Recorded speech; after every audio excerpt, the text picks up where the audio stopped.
Perek Ben Soyer Moire, Daf Ayin Beis, sponsored Lili Nishmas, Fega Bas Ben Sion. We begin with the Mishnah. This Mishnah explains two reasons for the severe punishment of a Ben Soror Umore elaborated in the Gemara. Number one, although stealing money to buy food and drink is not a capital crime, the Torah understood if need be, he would eventually kill to sustain his addiction. Therefore, it is better for him to die innocent rather than guilty of a capital crime. Number two, sleep, drunkenness, dispersal, and especially death of the wicked are a benefit to society, preventing them from pursuing evil. Now we move on to a new Mishnah. This Mishnah brings another example of one judged based on the likelihood he will perform a capital crime, one who tunnels into another's house to steal. He is aware the owner will defend his property against theft. Therefore, before entering, his resolve, if need be, is to kill him. Mishnah states, while breaking in, the thief damaged the owner's property, he is liable im yesh lo damim. The owner would be tried for murder for killing him. However, if he would not be tried for murder, then the thief is exempt for damages based on kamle b'derabminei, the principle a criminal receives the more severe punishment. Rav extends the thief's exemption beyond paying for damage. He acquires the stolen merchandise with his blood. The proof. According to Rav, the owner's right to kill the thief exempts him from any monetary obligation. Rav explains the reason is a thief is liable for onus, an unavoidable accident, unlike a custodian. Therefore, he returns stolen goods as compensation for the theft, not as the victim's property. Since the burglar is liable to the death penalty, Kamle b'derabminei teaches he is not required to compensate his victim. The rejection. Rava disagrees. He compares a thief to a borrower. They both intend to benefit fully. Their acquisition of the stolen goods is to extend liability to even unavoidable accidents, but remain in the possession of the original owner, both holding them as a deposit.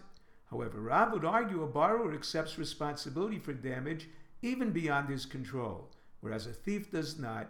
Therefore, he is liable only because he takes possession of what he steals. A challenge. Our Mishnah supports Rava. It mentions only an exemption for damages. The answer. The Mishnah agrees with Rav. The thief acquires anything he steals. However, it mentions breaking to include liability even for lack of intent. Although the Gemara concludes this answer is difficult, since it is well known that one is liable for unintentional damage, it is not a teku. A challenge. A brisa states if one steals and violates the Shabbos simultaneously by dragging, not acquiring a wallet, only picking it up in a public domain, is not liable to return it, proving Rav's argument. The answer. The case refers to a wallet thrown into a river. Although Rava disagreed with Rav, he still decided a personal case of theft in accordance with Rav's opinion. He would not permit a thief to return his stolen rams. The Gemara defines the case of the Mishnah of yesh lo damim. The homeowner would be liable for murder, referring to a father or one who loves the homeowner in the same way. The son must assume he will not kill unless he is unusually cruel.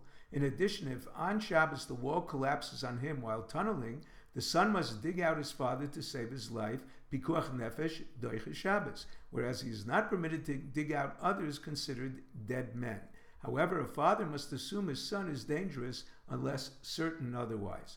The Gemara derives two laws from the terms v'huka v'meis in the chapter of Machteres.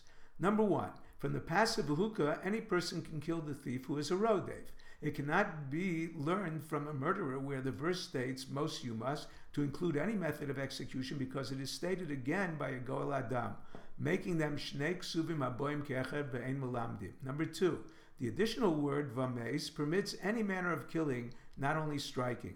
A brisa states a thief may be killed even if he enters the victim's house by way of his roof, yard, or field. It explains two reasons for the Torah mentioning tunneling. Number one, it is the most common way for one to steal. Number two, tunneling does not require warning.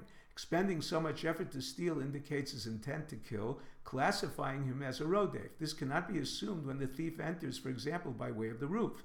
An opportunity presented itself. There is a machlokus why a criminal must be warned and acknowledged before committing a crime. Number one, the Chachamim hold it as a biblical decree. Even a Talmid Chacham must be warned, and all must acknowledge it to be liable. Number two, Rabbi Yossi holds the purpose of the warning is to distinguish between shogeg and mezid.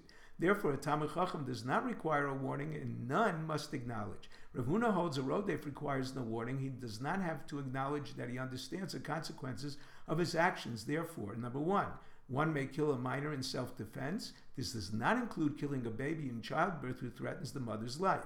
Number two, if the rodef is not close enough to kill, he must be warned to accuse him in court. If you're enjoying Daf 5, please click on the link below, subscribe, and become a sponsor. Gmar Chasima Tova, Gut Yor, Gebench Dior. Thank you.